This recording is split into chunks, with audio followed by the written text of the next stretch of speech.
ఇటీవల తెలంగాణ రాష్ట్రంలో సంచలనం సృష్టించినటువంటి ఒక అవినీతి సిఐ గారి కథలో అనేక మలుపులు తిరుగుతున్నాయి. ఆయనకి సంబంధించిన విషయాలను ఒక్కొక్కటిగా వెలికి తీస్తుంటే అనేక వాస్తవాలు బయటకు వచ్చి అధికారులే షాక్కి గురవుతున్నారు. దాదాపు ప్రజలకు కూడా షాక్కి గురయ్యే అంశాలు దాంట్లో ఉన్నాయి.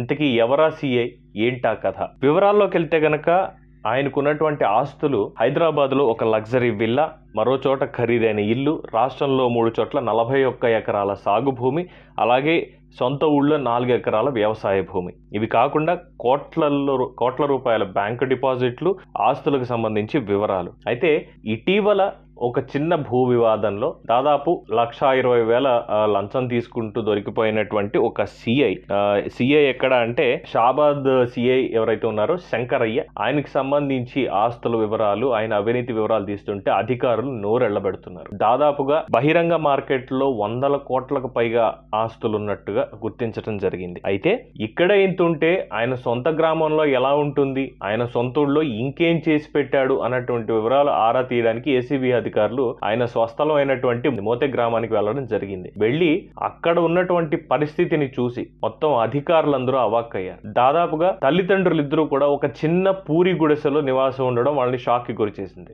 అవినీతిలో లక్షలు తీసుకుంటున్నాడు, నెలకి వేలల్లో జీతం అందుకుంటున్నాడు. ఇవి కాకుండా గవర్నమెంట్ క్వార్టర్లు, సొంత ఇళ్ళు, అన్ని ఆస్తులు కోట్లల్లో ఇన్ని ఉన్నాయి. తల్లిదండ్రులు కేవలం పూరి గుడిసెలో ఉండడం చూసి వాళ్ళు షాక్ అయ్యి వివరాలు సేకరిస్తే ఆయన తల్లిదండ్రులు అక్కడ గుడిసెలో ఉంటూ శంకరయ్య తండ్రి సుమారు దగ్గర 12 ఎకరాల భూస్వామి, 12 ఎకరాలను తన పిల్లలందరికీ కూడా సమానంగా పంచిపెట్టాడు, 4 ఎకరాల చొప్పున. అయితే శంకరయ్య తన వాటాకు వచ్చినటువంటి ఈ 4 ఎకరాలని కూడా సోదరుడికే కౌలుకి ఇచ్చేసి ఇప్పటికీ సంవత్సరానికి ₹1,00,000 తన సొంత సోదరుడి నుంచే వసూలు చేస్తున్నాడు అన్నటువంటి విషయాన్ని విని ఏసీబీ అధికారులు షాక్ కి గురయ్యారు. ఇలా కూడా ఉంటాడా అన్నటువంటి విషయం. అయితే ఇప్పుడు ఉన్నటువంటి ఆస్తులు ఏవైతే ఉన్నాయో, అవినీతి అధికారులు పట్టుకున్నటువంటి ఆస్తులు ఏవైతే ఉన్నాయో ఇవన్నీ కూడా తనకి ఇంటి దగ్గర నుంచి, అంటే తన కుటుంబం నుంచి వచ్చినటువంటి ఆస్తులుగా తను చూపిస్తూ ఉంటాడని, అందుకే ఇన్నాళ్ళు సరిగ్గా దొరకలేదు అన్నటువంటి విషయాన్ని వాళ్ళు వెల్లడించడం జరిగింది. కానీ అక్కడ పరిస్థితి మాత్రం చాలా భిన్నంగా ఉంది. అయితే సిఐ శంకరయ్య సక్సెస్ స్టోరీని కనుక చూసుకుంటే, అంటే